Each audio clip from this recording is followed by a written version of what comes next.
Ford. It's Natalia Mendoza. And it's Alyssa Lee. And this is Mentally Not Okay.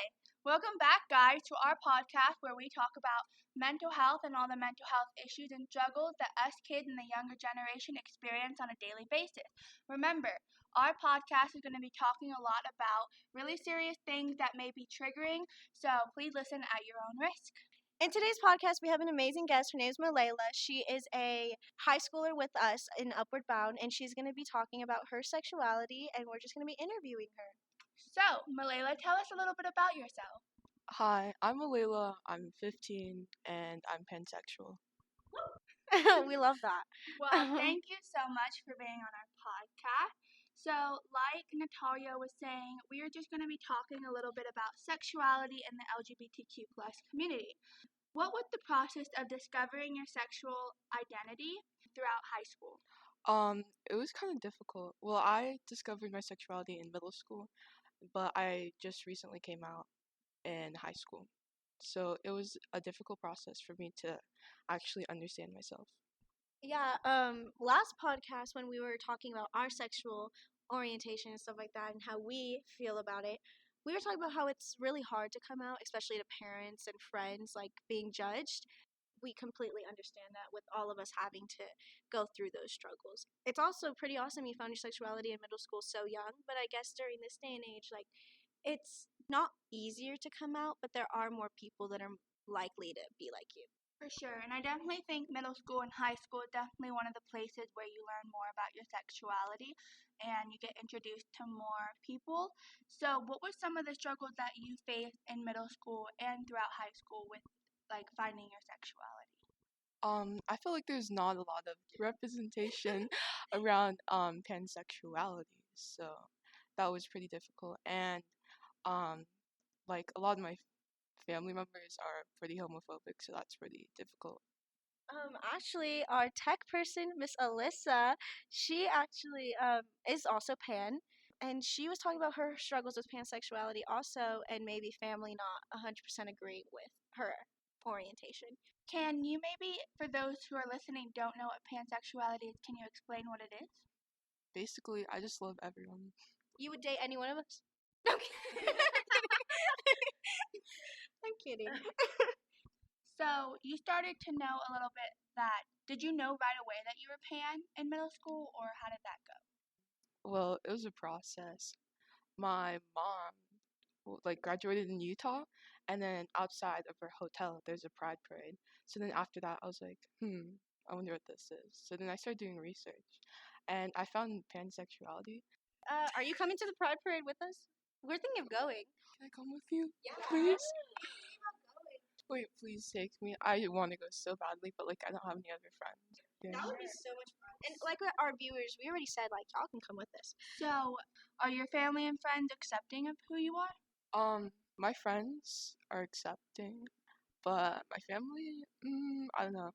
I haven't come out to them, but they like make some homophobic like remarks, so I don't feel comfortable coming out to them. We're sorry that you feel that way, but we love you as you are. Yeah, it's hard.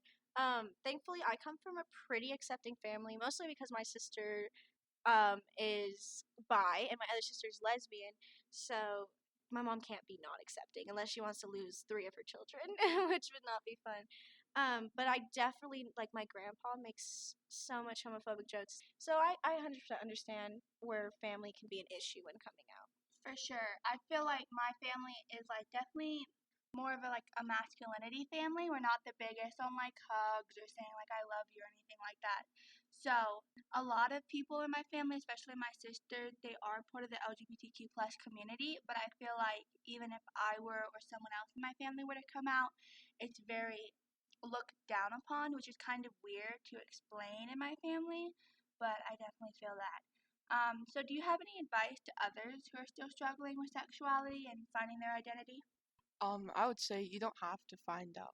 You don't have to find a label like right now. You just love who you are. As simple as you put it, like really good advice, because I feel like with this generation and pride and everything kind of being a little more accepting while still having super hard struggles, because there always are going to be those homophobic people, there's kind of a pressure to like know who you are. And like I said, I'm not 100% what I am. I do know that when I see girls, I'm like, wow.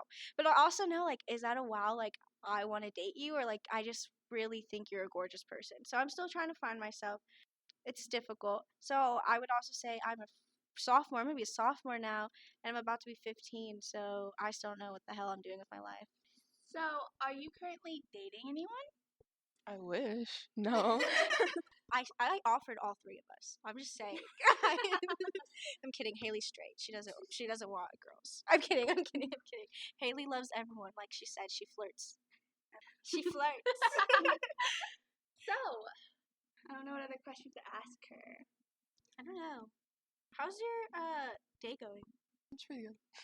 How's your day? It's pretty good. I think it's going well. So, I have a question actually. Do your friends make fun of you because they say you look pans, or is it just me? Yeah.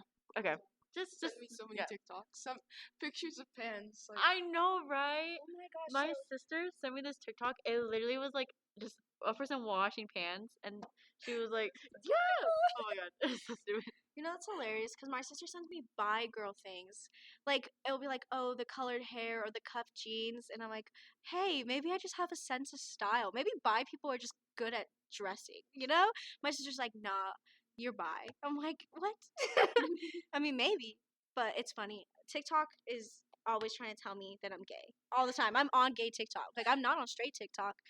I'm on gay TikTok. I don't know. TikTok thinks I'm gay. Haley. Does TikTok think you're gay?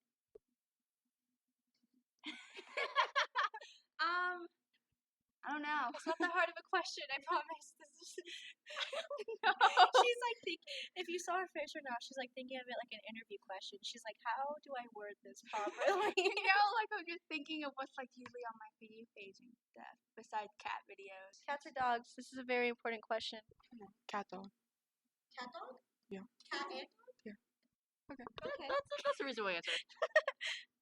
All right, so since we're talking about LGBTQ plus and sexuality stuff in teens, I actually had some facts that I looked up.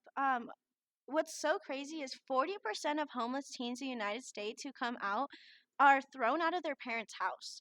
And as we just listened to what Malayla said, like some people don't have the most accepting parents or the most accepting family, and it's kind of hard.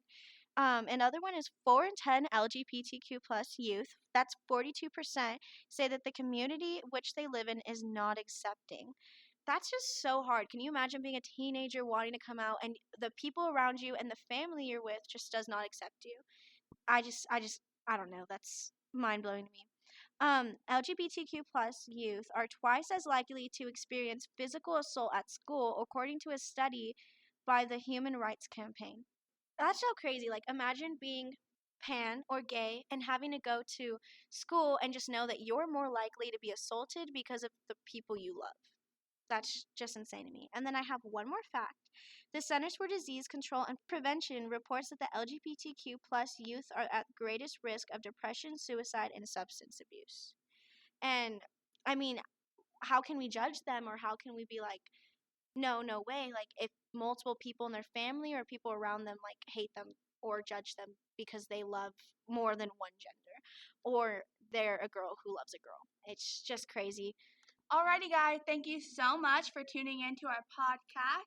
We love you guys, and we hope that you guys have an amazing day. And thank you to Malayla for coming on. We appreciate you so much. We love everyone listening to our podcast, no matter race, religion, sexuality, all of that. We love you guys. One second, I just want to give a hotline for LGBTQ plus youth.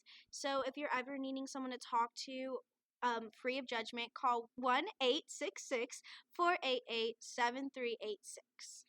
All right, we love you guys. Bye. Bye.